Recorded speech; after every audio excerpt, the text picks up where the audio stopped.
আজকের থেকে খবর নেন কতজন আছেন এখানে, ছেলের বয়স হয়ে গেছে 25, 30, 37, 38, 40, বিয়ে দিচ্ছেন না, বিয়ে করাচ্ছেন না। ছেলেটাও পড়তেছে ইউনিভার্সিটিতে, বাবার ভয়ে বিয়েটিও করতে পারতেছে না। বাপ বলছেন পড়াশোনা শেষ করো, ভালো একটা জব করো, নিজের পায়ে দাঁড়াও, এরপর বিয়ে করো। বেটা নিজের পায়ে দাঁড়াইতে দাঁড়াইতে ডায়াবেটিস হয়ে গেছে, বিয়ে করবো কোনদিন? নিজের পায়ে দাঁড়াতে দাঁড়াতেই তো তার চাকরির বয়স শেষ, বিয়ে করবে কোন দিন, বাচ্চা বড় করবে কোন দিন? আজকালকে অনেককে পাওয়া যায় 45-40 হয়েছে, বাচ্চার বয়স 2 মাস। কি কোন আছে না? অনেক দেখবেন কলেজে ইউনিভার্সিটিতে পড়তেছে, বয়স 25-26, বাচ্চার বয়স 7-8 হয়ে গেছে। এটা মনে ভুল করছে মনে হয়? হাসতেছেন কেন? ভুল করছে? ভুল করে নেই। এজন্য এই যারা বুদ্ধি দিয়ে নিজের পায়ে দাঁড়াও, আপনি কি আরেকজনের কান্দে পা দিয়ে দাঁড়ায় আছেন? নিজের পায়েই তো আছেন। আপনি বিয়ে করবেন সঠিক সময়ে ইনশাল্লাহ। সিদ্ধান্ত নেবেন আপনি, বিয়েটা আপনি করবেন, বিয়ে আপনার বাপ না, আপনি করবেন বিয়ে, সিদ্ধান্ত আপনাকে নিতে হবে, পরামর্শ নেবেন পরিবারের সাথে, এতটুকু। সিদ্ধান্ত কার? নিজের না? আপনার লাইফ, আপনি সিদ্ধান্ত নেবেন নাকি অন্যজন নেবে? আপনি নেবেন, পরামর্শ করতে পারবেন যে কারো সাথে। এটা মাথায় রাখবেন। জীবনটাকে এভাবে নষ্ট করে দিয়েন না। কয়দিন আর? হয়তো 45-50 বছর পরে দেখবেন আর চলা যাচ্ছে না, চুলদারি সব পাকে গেছে, এখন আর আগের মতো কাজ করতে পারেন না। কেন এই বয়সটা যাচ্ছে কেন আমাদের? এজন্য যারা ইউনিভার্সিটিতে পড়ছেন, যারা কলেজে পড়ছেন, যে বাবা আমাকে বিয়ে দিবে কেন? একজন প্রাপ্তবয়স্ক হয়ে যাওয়ার পরে ছেলে তো বাপের কোনো দায়িত্ব নাই, বাপের অধিকার আছে, দায়িত্ব নাই। আপনাকে কেন নিজের টাকা খরচ করে বাপ পড়াবে? আপনি নিজের টাকা খরচ করে পড়েন, বিয়েও করেন আপনার নিজের টাকা দিয়ে ইনশাল্লাহ। অনেকে ইনশাল্লাহ বলছেন যারা বিয়ে করছেন, যারা বিয়ে করেন নাই তাদের দরকার আমার। ইনশাল্লাহ আল্লাহ আমাদেরকে কবুল করুক।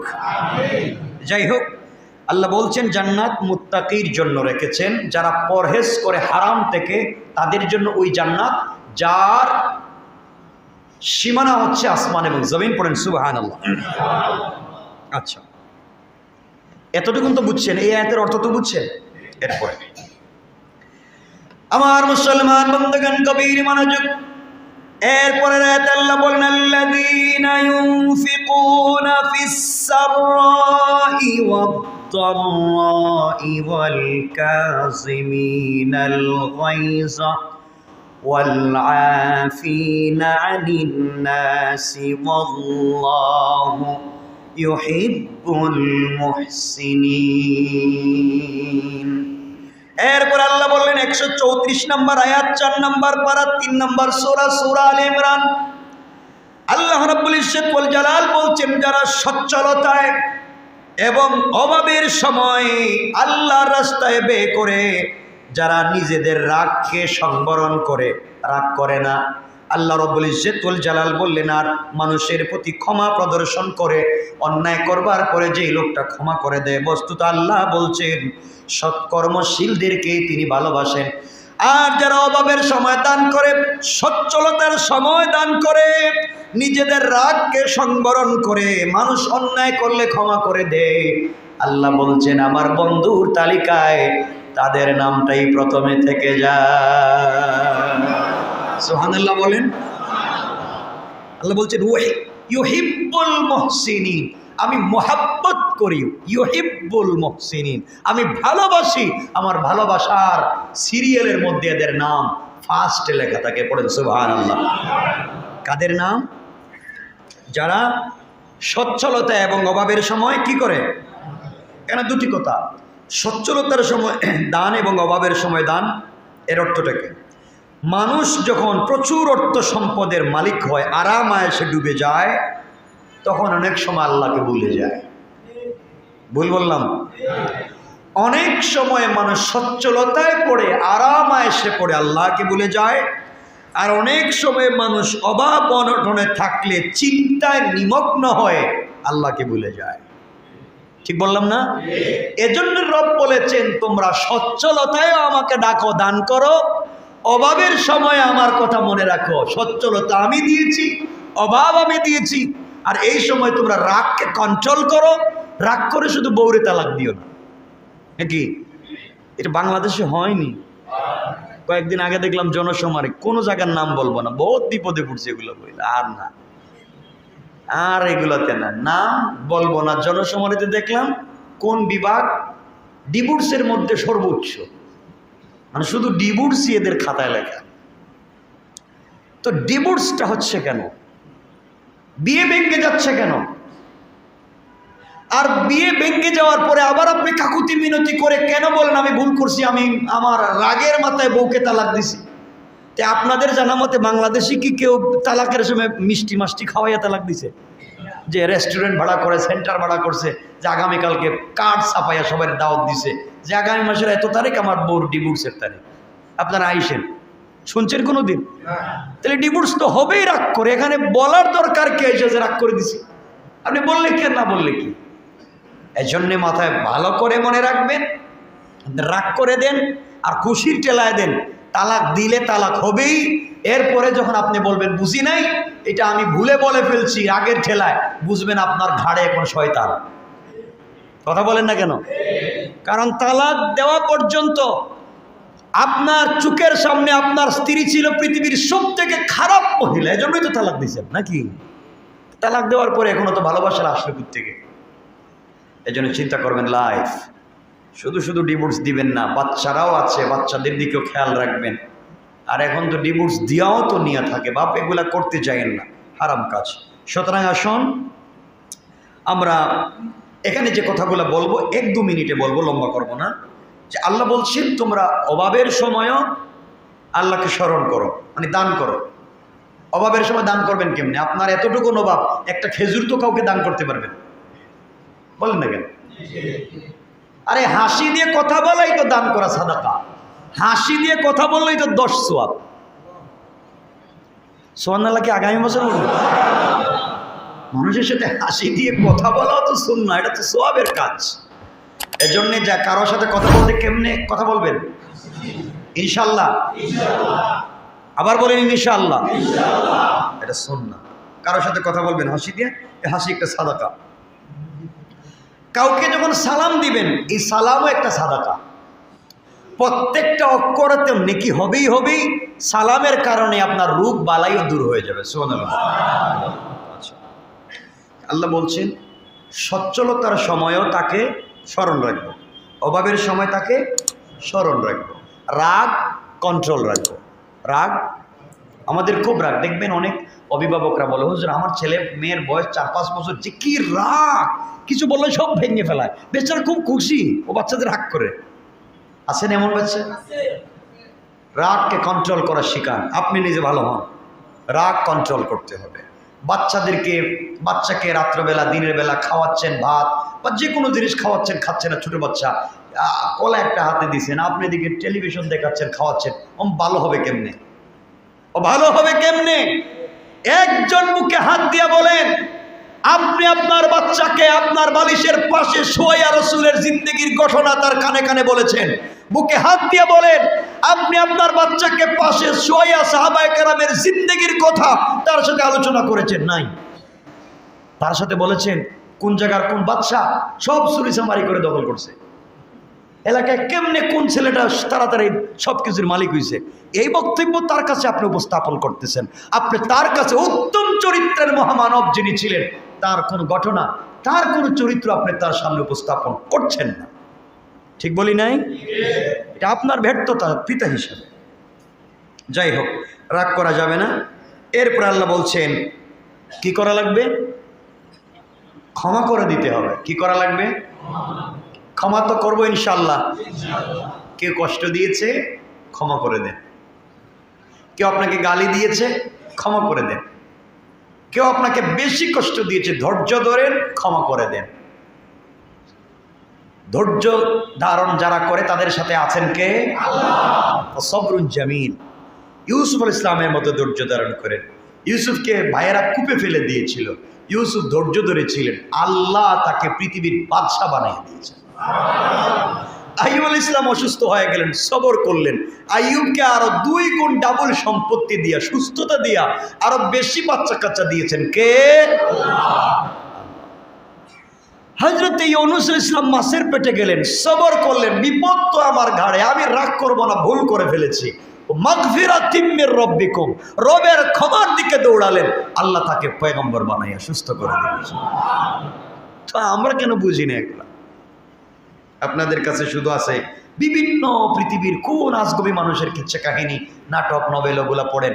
কোরআনের ভিতরে কাসাস, আহসানুল কাসাস, পৃথিবীর শ্রেষ্ঠ ঘটনা তো কোরআনে আছে। এটা পড়েন ইনশাল্লাহ। তো এ জায়গায় অনেকগুলা কথা আছে এই আয়াতে। এই আয়াতটার মৌলিক অর্থ হচ্ছে ওহুদের যুদ্ধ সংক্রান্ত একটা বিষয় আল্লাহ বোঝাবার জন্য আয়াতটা বলেছেন। কিন্তু এখানে আমরা যে কথাটা নিয়ে আসবো ওটা আমরা আরেকটু পরে কথা বলবো। এরপরের আয়াতে আল্লাহ কি বলছেন আমরা দেখি। আল্লাহ হয়তো আমাদের কথা বলছেন। আমরা জানেন যে বিনোদ বিবিধি তোমরা বসে রইছ, মাঝে মাঝে তোমরা তো অশ্লীল কাজ করো, গুনার কাজ করো, মাঝে মাঝে তো খারাপ হয়ে যাও। আপনারা এখন সিনেমা দেখতে মানুষ সিনেমা হলে যায় না, সবার পকেটে পকেটেই তো সিনেমা হল আছে, ঠিক বললাম না? আপনার মোবাইল বলে দিবে আপনার চরিত্র কতটুকুন খাঁটি, আপনার মোবাইল ফোন বলে দিবে আপনি কতটুকুন ভদ্র মানুষ। যতই ভদ্র সাজেন, আপনার মোবাইল চেক করলেই বোঝা যাবে আপনি কতটুকুন ভদ্র, ঠিক? আমি দেখতেছি না, আপনি দেখতেছেন না, পৃথিবীর কেউ দেখতেছেন না, মোবাইলটা দেখতেছেন নি আল্লাহ? না, যতই বালিশের নিচে রাখেন আল্লাহ দেখেন তো, বিশ্বাস আছে তো? তাহলে অন্যায় করার সময় কেন রবের কথা মনে থাকে না?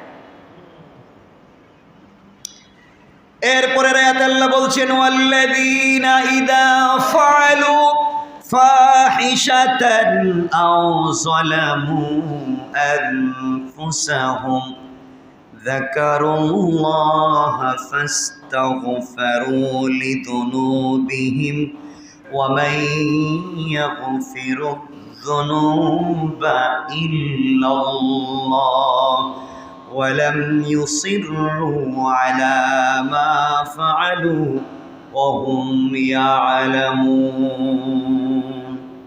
আল্লাহ রাব্বুল ইজ্জত ওয়াল জালাল বললেন, তারা কখনো কখনো অশ্লীল কাজ করে ফেললে, মানুষ কখনো কখনো অশ্লীল কাজ যদি করে ফেলে কিংবা কোনো মন্দ কাজে জড়িত হয়ে যায় অথবা নিজের উপরে কোনো জুলুম করে ফেলে, সাথে সাথে আমার বান্দা হলে আমাকে স্মরণ করে এবং নিজের পাপের জন্য যখন ক্ষমা প্রার্থনা করে, আল্লাহ ছাড়া কেউ ক্ষমা করবেন না এই কথা বলে যখন স্বীকার করে, আমি আল্লাহ তার ক্ষমা গুনাহগুলাকে শুধু ক্ষমা করে দিই তা না, বরং এই পরিমাণ সওয়াব তার আমল নামায় লিখে দিয়া আমি আল্লাহ তাকে আমার কুদরতের বুকের সঙ্গে জড়াইয়া দে। আর কেমনে বললে বুঝবে? আল্লাহ রাব্বুল ইজ্জত ওয়াল জালাল বললেন, সে যখন কোনো অশ্লীল কাজে জড়িত হয়ে যায় অথবা সে যখন কোনো পাপের কাজে জড়িত হয়ে যায়, তখন সে যখন বুঝতে পারে পরবর্তীতে অশ্লীল কাজ করে ফেলেছি, পাপ কাজ করে ফেলেছি, কেন করলাম, এই কথা চিন্তা করে যখন ক্ষমা প্রার্থনার জন্য দৌড়ায়, আমি আল্লাহ সে যখন আমার দিকে দৌড়ায় আমিও তার দিকে রহমত নিয়ে দৌড়াই।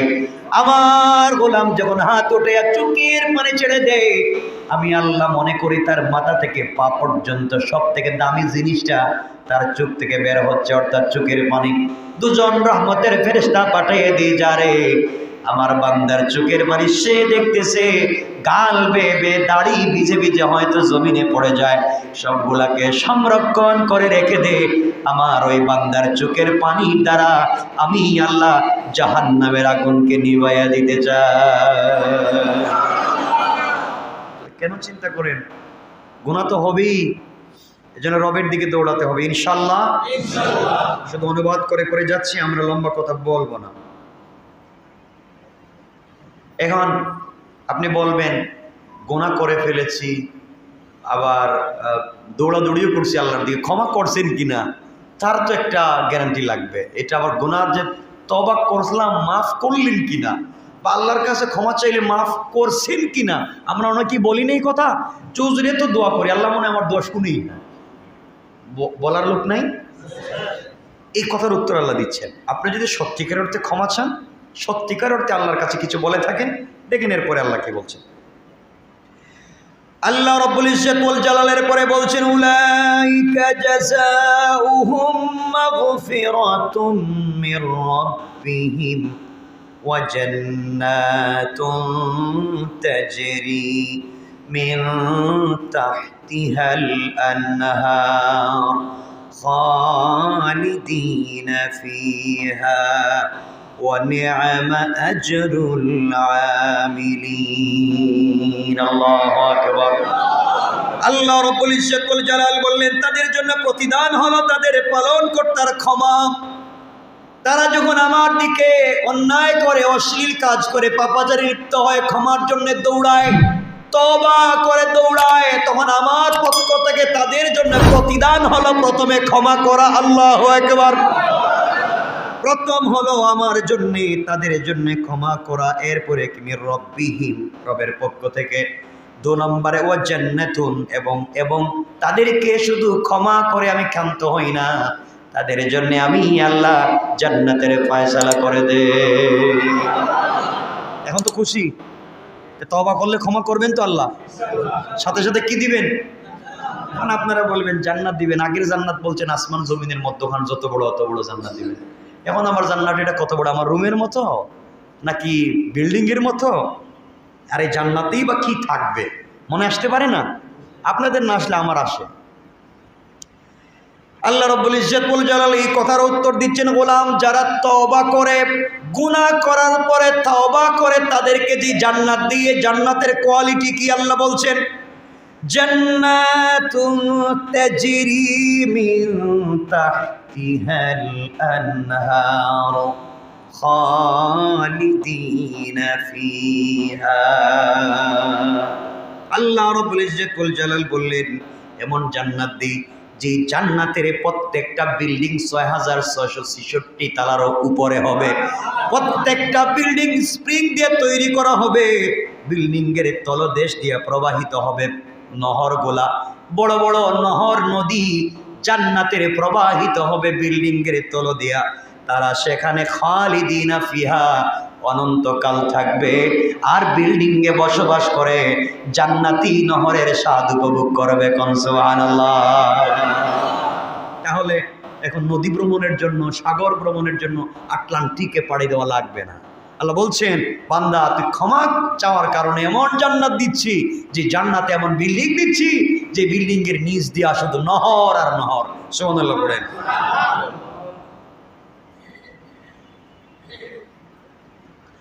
আল্লাহ রাব্বুল ইজ্জত ওয়াল জালাল এরপর একটু খুঁচা দিয়া বললেন, এরপরে সুন্দর করে ভালোবাসাপূর্ণ তিরস্কারের খুঁচা দিয়ে আল্লাহ শেষ শব্দে বললেন, সুন্দর করে আল্লাহ রাব্বুল ইজ্জত ওয়াল জালাল বুঝাইয়া দিলেন, ওয়া নি'মা আজরুল আমিলিন। কতই না চমৎকার তাদের জন্য যারা এই কথাগুলো বুঝে। সুবহানাল্লাহ বলে। আমরা বুঝি তো ইনশাআল্লাহ। কি আলহামদুলিল্লাহ বলেন, বলেন আলহামদুলিল্লাহ। এতটুকুন তো বুঝছেন। তাহলে শুরু থেকে আমি কি আবার বলবো কথাগুলা? কারণ আমি তো এখানে আসি নাই 1 ঘন্টা 1.5 ঘন্টার জন্য ওয়াজ করে চলে যাবো, হাতিয়ে দিবেন, যা মন চায় তা বইলা গেলাম, এমন তো না। আমার দায়িত্ব হচ্ছে কোরআনের শুরু থেকে পর্যন্ত আসছি আমরা এক আয়াত করে। এখন এই কথাগুলো যদি না বুঝি আবার বলবো? আমরা এতক্ষণে যা বলছি, 1 নম্বরে আল্লাহ বলছেন, তোমরা তোমাদের পালনকর্তার ক্ষমার দিকে দৌড়াও, এরপরে জান্নাতের দিকে দৌড়াও, যার সীমানা আসমান জমিন, আর এটা তৈরি করেছেন পরহেজগারদের জন্য। সুবহানাল্লাহ। এরপরে বলছেন, তোমরা সচ্ছল থাকো, অসচ্ছল থাকো, সকল সময়ে আমার রাস্তায় দান করো। রাগ করা যাবে না, রাগ করা যাবে না। এরপরে বলছেন, তোমরা বেশি বেশি করে ক্ষমা করো। সুবহানাল্লাহ বলেন। এতগুলো বলার পরে বলছেন, যদি তোমরা চলার পথে অশ্লীল কোনো কাজ করে পেলো, পাপাচারে জড়িত হয়ে যাও, ভয়ের কোনো কারণ নেই, তোমরা আমার কাছে ক্ষমা চাও, আমার কাছে তওবা করো, আমি তোমাদের তওবা গ্রহণ করব এবং জান্নাত দিব, যেই জান্নাতের বিল্ডিংয়ের তল দিয়ে নহর চলবে, নহর।